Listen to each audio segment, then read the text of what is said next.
warahmatullahi wabarakatuh.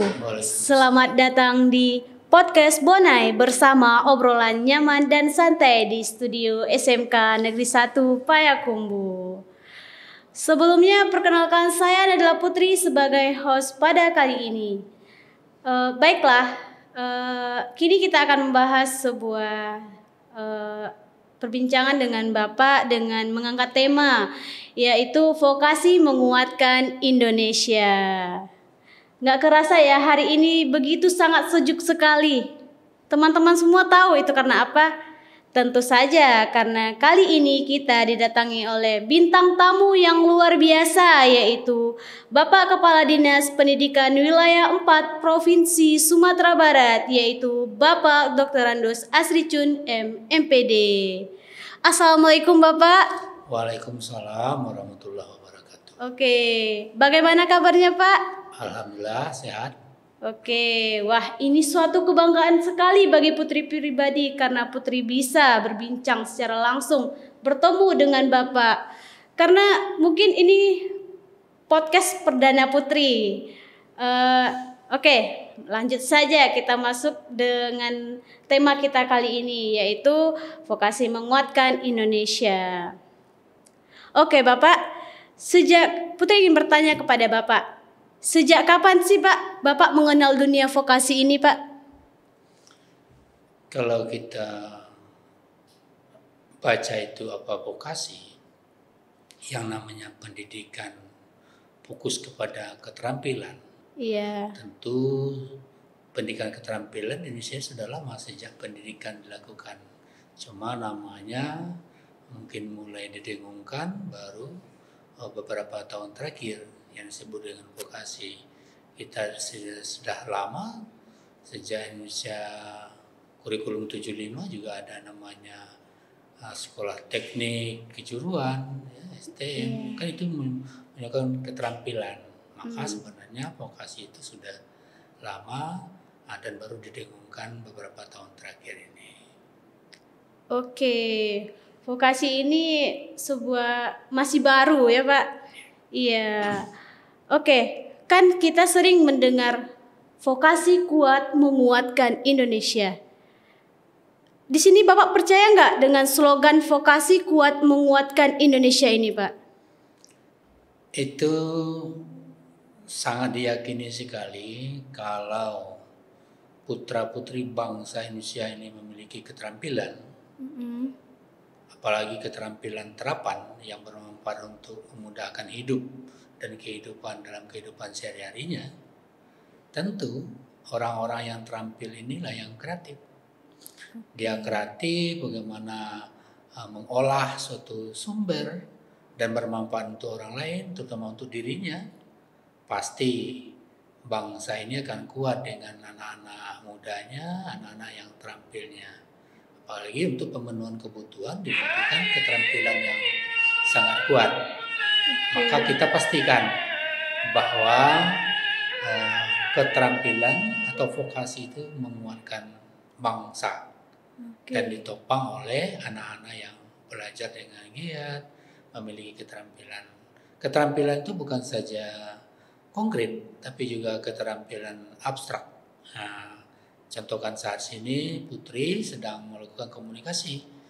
Kemampuan berkomunikasi itu adalah keterampilan abstrak. Ya. Oke, jadi semua yang kita lakukan itu termasuk keterampilan seperti Putri sekarang ini termasuk keterampilan. Oke, Bapak. Nah, bagaimana sih menurut tanggapan Bapak tentang vokasi ini, Pak?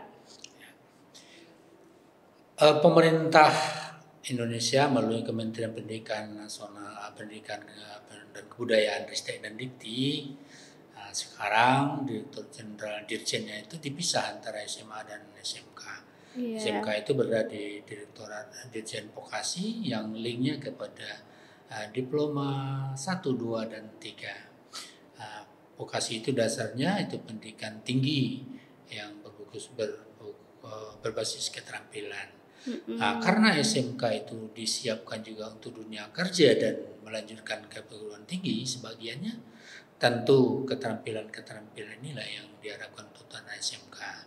Makanya SMK sekarang itu ya dengan konsep bagaimana dia punya project base ya, sehingga dia sangat ahli dalam bidangnya ya.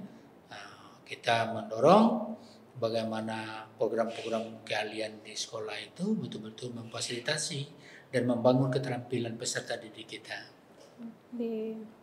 Nah Pak, tadi kan Bapak bilang diploma 1, diploma 2, diploma 3. Nah Pak, kan banyak nih teman-teman yang nggak tahu diploma itu tingkatannya sederajat dengan apa. Mungkin Bapak bisa menjelaskan gitu Pak. Ya, kalau SMK, bahkan SMK juga ada yang program 4 tahunan yang setara dengan diploma 1.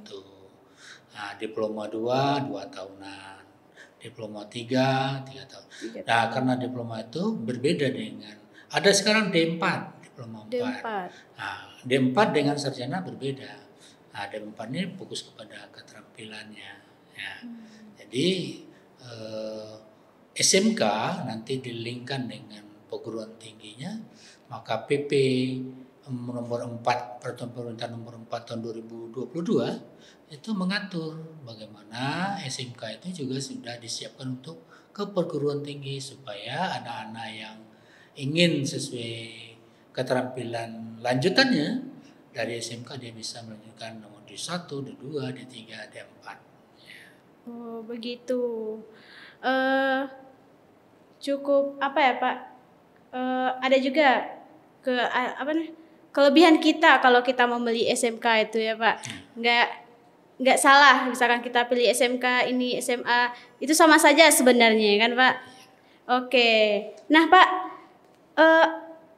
dengan yang Bapak bincangkan tadi, Putri mau tahu sih Pak, apa sih langkah yang dilakukan oleh Dinas Pendidikan Sumatera Barat untuk mewujudkan vokasi kuat menguatkan Sumatera Baratnya lagi Pak?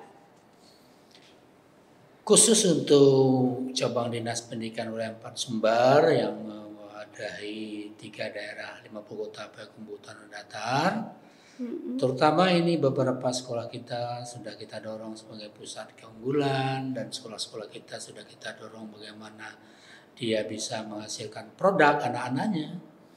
Nah, kalau Bapak sendiri punya konsep sekarang ini, kalau anak-anak itu belajar teori itu cukup singkat saja. Dia lebih banyak praktek di masyarakatnya, tetap sama temannya, di dunia kerja industri yang ada di sekitarnya. Kalau dia misalnya di SMK 1 ini ada yang pemasaran, ya kapan perlu dia belajar di pasar-pasar, ya melihat di pasar-pasar di bawah bimbingan guru, tidak lagi hanya berkutat dalam ruang kelas. Ya. Nah, kalau hanya berkutat di ruang kelas hanya satu guru yang ditemui. Tapi kalau saat dia langsung ke pasar melihat bagaimana fundamental terjadi proses ekonomi di pasar itu, dia sehari saja dia bisa mengetahui langsung. Nah, tergantung lagi keterampilan mengamatinya.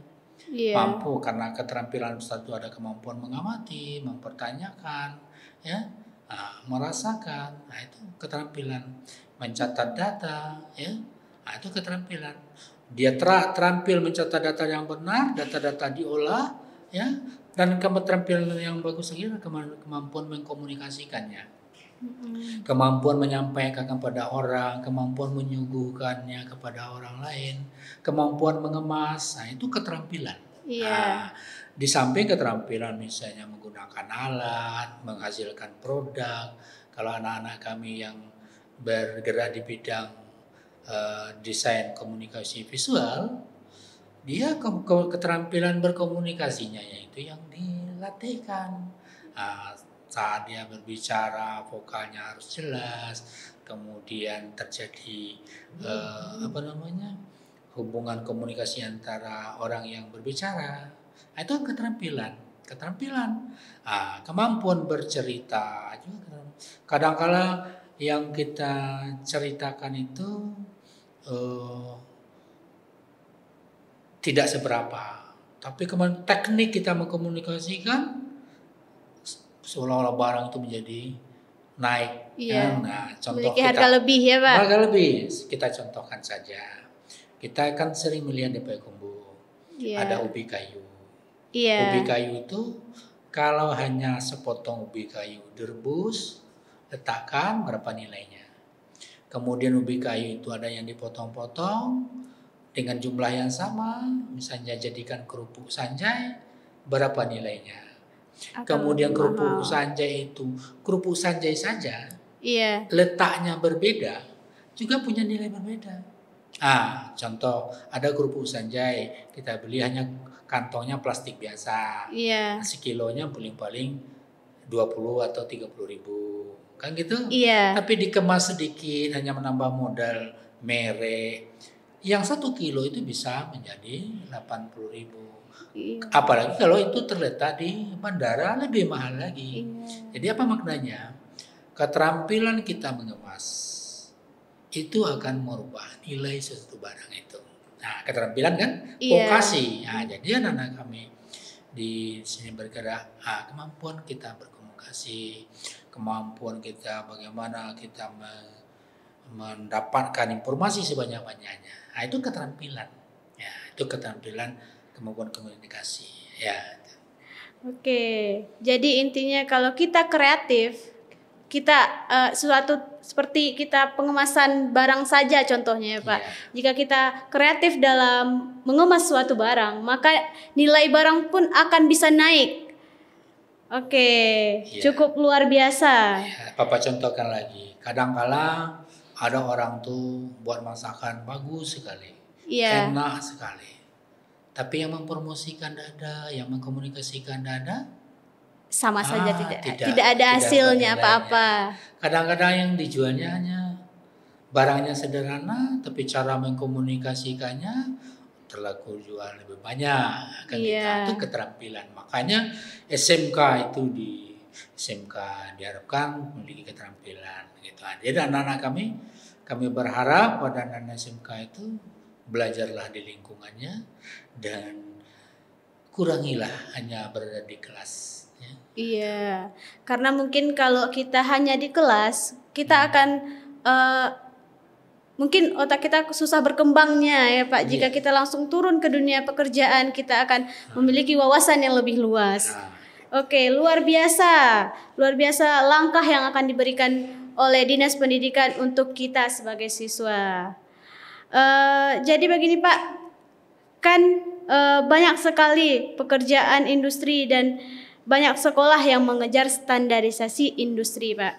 Dan apa sih tantangan terbesar untuk sekolah mengejar standarisasi industri itu, Pak? Sekolah harus menyiapkan kurikulum. Kurikulum yang disiapkan sekolah itu harus menjangkau apa yang diinginkan oleh dunia usaha dan dunia industri. Nanti sekolah buat A, yang dibutuhkan B. Makanya dalam menyusun kurikulum juga harus melibatkan kecakapan minimal apa yang harus dimiliki oleh industri itu. Maka itulah yang diterapkan di sekolah. Maka sekolah itu punya kemerdekaan memilih kurikulum dan menyiapkan anak-anaknya yang beragam tadi. Karena kemampuan bakat minat anak ini berbeda, dunia industrinya juga berbeda.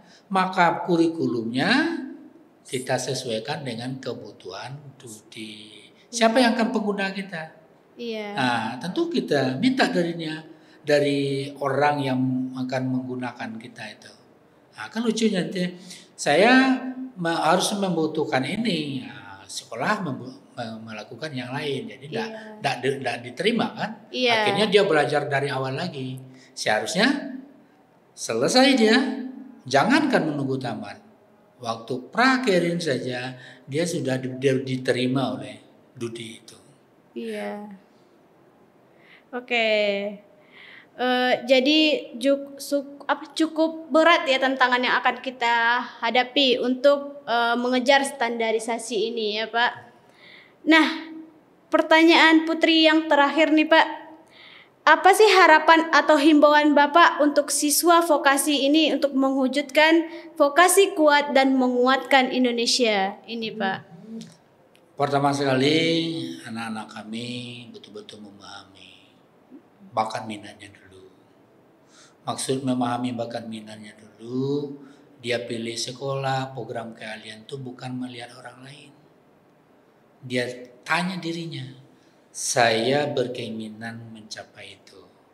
Saya berkeinginan bahwa saya menguasai itu. Ya Memiliki singkirkan target ya, orang. Pak. Nah, disingkirkan bukan karena kadang masih ada anak-anak Bapak ini menurut orang tuanya kamu sekolah di sana. Jadi Iya. bukan pilihan dia. Makanya anak-anak kami saat milihnya tuh saya bakatnya di mana. Kenali diri. Terus sehingga sedangkan dia pilih.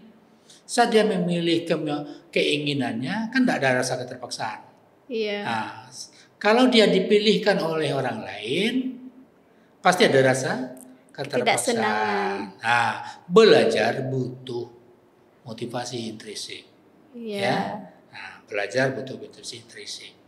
Kadangkala dengan fasilitas minim tapi kekuatan motivasi intrinsiknya kuat, dia bisa menguasai sesuatu. Kadangkala alatnya lengkap tapi dia tidak termotivasi karena pengaruh orang lain, waktu belajar dia terpaksa. Jadi nol hasilnya. Jadi kepada anak-anak kami saat dia mengenali bakatnya, ayo untuk mau jadi apa. Nah, setelah mau jadi apa dia buat, pembelajaran saya harus ngejar ini. Saya harus tambah di luar. Ya. Mungkin gurunya itu adalah guru sekarang tuh fasilitator. Orang-orang yang memfasilitasi bagaimana bakat minat peserta didik yang berbeda itu beragam tapi terangkat, terbangun sehingga dia mencapai kompetensinya. Nah, gitu. Oke, mungkin